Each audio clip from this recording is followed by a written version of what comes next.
Focus. Probably the hardest thing to do in the world we live in today. Notifications, emails, external noise, breaking news, and the list goes on. Your attention has become the most valuable resource, from which some people have become super rich, and I mean Forbes level rich. And it's only going to get worse with the rise of new platforms and technology. So in a world with so many distractions, where everyone is fighting for your attention, how do we actually focus? Being able to focus is simply the ability to concentrate for an extended period of time. Studies suggest that humans operate in alertness cycles of 90 minutes. So in a way, breakthrough innovations and most of human progress has come from chasing these brief windows of time.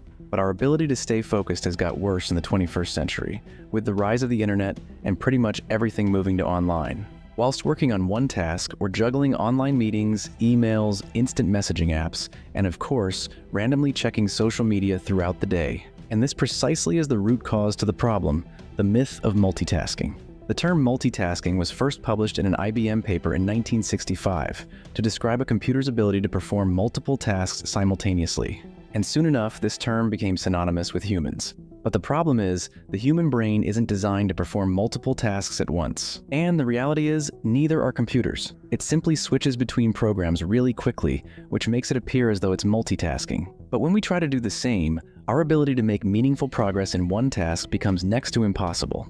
And on the face of it, multitasking seems pretty harmless, like replying back to an email whilst working on a PowerPoint, and you might even feel more productive doing so. But the truth is, the continuous context switching between tasks reduces our cognitive ability and actually makes us less productive. So to stay focused, pick one task and only do that one task. But how do we practically do that when every notification seems urgent and the urge to open an unseen message is so irresistible? Here are 3 practical solutions. Method 1, timetable. In school, we had a set timetable. We knew which classes were when, lunchtime was fixed, and home time was 3:15. Well, for me at least. Getting distracted by the class clown is a separate issue, but the idea of not knowing where to put our attention was not really an option, because it was already decided. When it was time for maths, we only had to focus on maths and nothing else. But when we finish school, timetables also stop, and we're left to fill our time ourselves. Even if you're working a 9 to 5, the time during this period is somewhat in your control. You can either reply to emails every 10 minutes, or you can allocate a specific time in the day to clear your inbox, and use the rest of the time for actual productive work.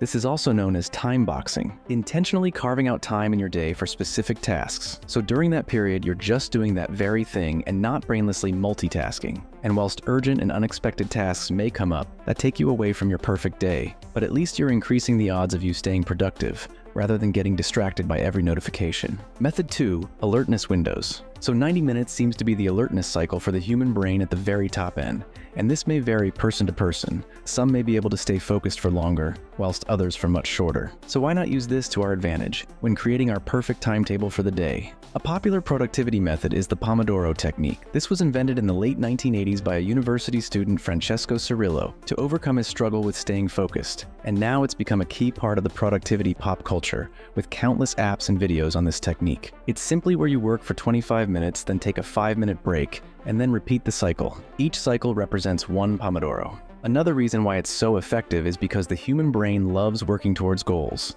and a 25-minute goal is specific and measurable. It's also long enough to get a sizable amount of work done, but also not too long where your mind starts to wander and starts getting distracted by random dance videos on TikTok. And to make this even more effective, turn off all your notifications and just concentrate on that one task for 25 minutes. Now imagine stacking this over a year and ask yourself, how much more productive would you be across all areas of your life? Method 3, get in the flow. During your 25, 45, or 90-minute window, there will come a point where you're completely lost and immersed in your work. You'll become hyper-focused and tuned into the task at hand, where for a brief moment the concept of time will disappear, and this is when you've entered flow state. Musicians experience this on stage and athletes on the field, but as a regular person working a 9 to 5, you can also experience the same. Flow state is achieved when the task you're completing is neither too difficult or easy, Because if it's too easy, you'll get bored, but if it's too difficult, you will feel overwhelmed. So it's within this sweet spot where you'll experience the state of flow. Video games do this very well. This is why each level is progressively more difficult, so as your abilities improve, so does the level of difficulty, keeping you hooked and coming back for more. But flow state is not something which can be forced. It will come to you naturally without you even realizing. And of course, there might be days where you never enter this state, and that's okay too. The key is to control the controllables. Stop multitasking, block out time for deep work, allocate cycles for work and rest, and your ability to focus will be a natural byproduct.